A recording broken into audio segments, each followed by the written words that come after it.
Loué soit Jésus-Christ.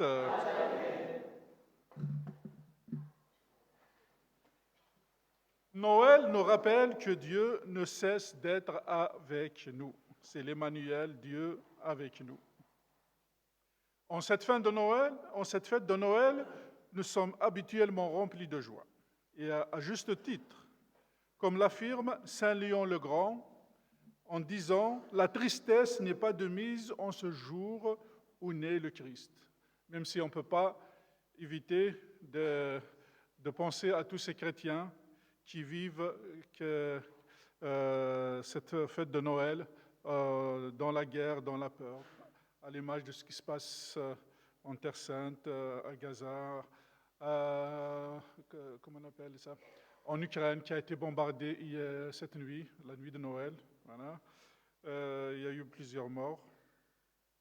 On peut dire qu'avec la fête de Noël, Jésus vient nous révéler le style de Dieu. Et le style de notre Dieu, le Dieu des chrétiens, ne consiste pas à venir nous aider en résolvant nos problèmes par la magie, en l'occurrence la magie de Noël. Notre Dieu fait un choix complètement différent. Il commence par se faire enfant, petit enfant dans la crèche, c'est-à-dire faible et vulnérable.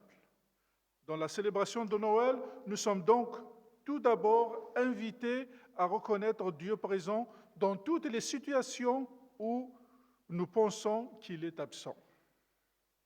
Permettez-moi de réfléchir avec vous et de réfléchir pour vous sur deux grandes leçons qui viennent de cette belle fête. La première leçon, Noël est la fête de la foi. Deuxième leçon, seconde leçon, Noël nous rappelle que Dieu ne cesse d'être avec nous. Donc, première leçon, Noël est une fête de la foi.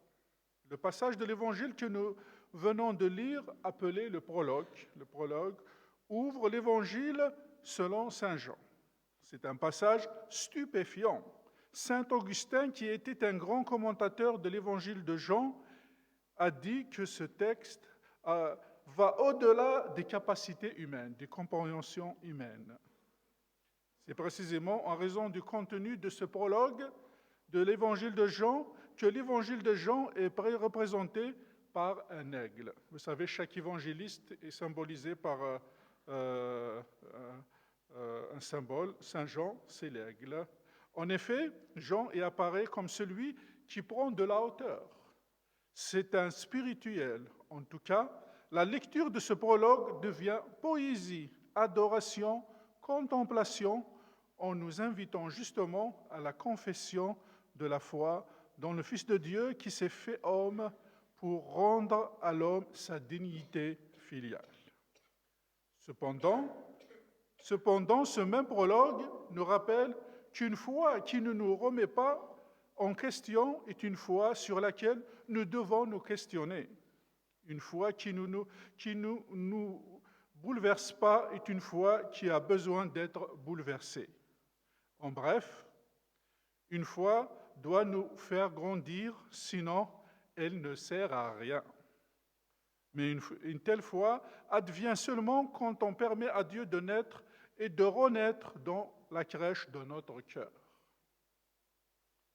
Cette expression appartient à un grand mystique et poète allemand qui s'appelait Angelus Silesius, qui a vécu au XVIIe siècle, converti du luthérianisme au catholicisme. Dans son célèbre livre intitulé « Le pèlerin chérubinque », Silesius écrivait « Ah, si nos cœurs pouvaient devenir une crèche, alors, de nouveau, ici-bas, Dieu serait un enfant. Oui, si seulement mon cœur pouvait devenir une crèche. De nouveau, Dieu serait un enfant. Cela veut dire que le vrai Noël arrive quand nos cœurs deviennent une crèche pour recevoir Dieu. Il y a quelques années, le père Reinaro Cantalamessa, ancien prédicateur de la maison pontificale, a prononcé à ce propos les mots quelque peu provocateurs, en disant « Si à Noël, Jésus ne naît pas dans nos cœurs, disait-il, alors nous risquons un avortement spirituel. un avortement spirituel. Passons maintenant à la deuxième leçon. Noël nous rappelle que Dieu ne cesse d'être avec nous. Notre existence est un voyage, et dans ce voyage, nous pouvons toujours compter sur l'amour passionné de Dieu pour nous. En effet, notre Dieu n'est pas un Dieu absent, séquestré dans un ciel très lointain. Il est un Dieu avec nous, plus précisément avec nous. Dieu avec, la vraie traduction c'est Dieu avec, mais la traduction qui a été le plus faite c'est avec nous. Regardez, celui qui vient à Noël s'appelait Jésus. Et du même coup, il s'appelle Emmanuel. Jésus signifie Dieu sauve, Emmanuel en revanche signifie Dieu avec nous. Si nous mettons les deux noms ensemble, cela nous donne Dieu sauve avec nous.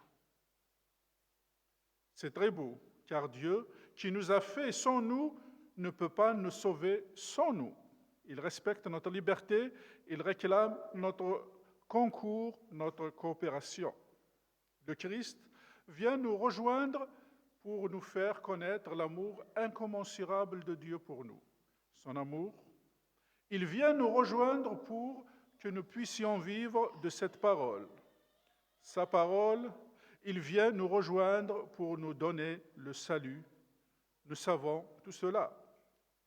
Mais une parole qui n'est pas entendue ne peut pas porter le fruit qu'elle véhicule. Pour accueillir donc le Verbe, Jésus, bien souvent, nous avons besoin de faire silence. Silence dans nos cœurs. Et ce silence par lequel la parole de Dieu va nous rejoindre devient éclat de joie, devient lumière. Nous avons traversé la nuit silencieuse qui nous a donné de contempler la naissance du Sauveur. Dans une naissance, la douleur et l'angoisse donnent place à la joie et aux éclats de voix et à la contemplation. Par la naissance de Jésus, ce sont les douleurs et les angoisses de l'humanité qui peuvent donner place à la joie et aux éclats de voix, car Dieu est désormais avec nous. La lumière brille dans les ténèbres et les ténèbres ne l'ont pas arrêtée. Et si Dieu a voulu venir au monde comme un nouveau-né, c'est pour nous montrer que le tout autre se fait proche, accessible, mais aussi vulnérable dans notre amour. Et par la naissance de Jésus, Dieu ne nous a pas seulement donné sa parole, mais il nous a donné sa vie. Et il est là, Dieu avec nous, présent dans sa parole, dans l'humanité, et donné sans cesse dans l'Eucharistie. Et le Verbe s'est fait chair et il a habité parmi nous. Je termine par une petite mais très profonde observation de Lev Tolstoï, monument de la littérature russe. Une observation qui peut nous aider à mieux vivre Noël. Il s'agit d'une observation sur la femme enceinte. Le regard de la femme enceinte, remarque Tolstoï, est d'une étrange douceur. Il est tourné vers l'intérieur plutôt vers l'extérieur, car la plus belle réalité du monde est au-dedans d'elle.